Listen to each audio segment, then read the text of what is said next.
જી, તમારું નામ? પરમાર કિરણ કુમાર મનહરભાઈ. અ, શું ઘટના બની હતી? અમે સુરીવારી ભાગોળ મોટા ફળિયામાં રહીએ છીએ. ત્યાં આગળ અમે હરસિદ્ધિ માતાનું મંદિરનો ચોક છે, ત્યાં આગળ અમે નવરાત્રિ નિમિત્તે સિરીઝોનું બાંધકામ કરતા હતા. ત્યારે જે અમારા પરમા સમાજના અમુક જે લોકો હતા, જે અમારા વર્ષોથી અમારા અનબનાવ ચાલુ હતો, તો એ લોકોએ આવીને ધારિયા લાકડીઓ સાથે બધું કમ્પ્લીટ કરીને આવેલા એ લોકો, અને આવીને સીધું ગાળાગાળી કરવા માંડી છે. ગાળાગાળી કરવા માંડી, અને પછી એનાથી કશું ના થયું તો એ લોકોએ પથ્થરમારો જો છૂટો કર્યો, અને એની અંદર અમુક અમારા જે મારા જે ઘરના જે કુટુંબી સભ્યો છે એમને પથ્થરો વાગ્યા છે, અને સાથે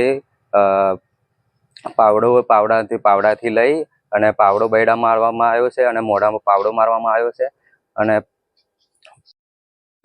મારા બીજા બધાને જે વધારે વાગ્યું તો એમને સરકારી દવાખાનામાં વાર્ડ દ્વારા લઈ જવામાં આવ્યા છે.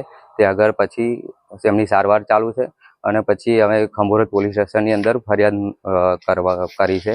તો ત્યાંથી ખંભોરજ પોલીસ સ્ટેશનમાંથી પોલીસના અધિકારીઓ બધા આવીને એમનું કામ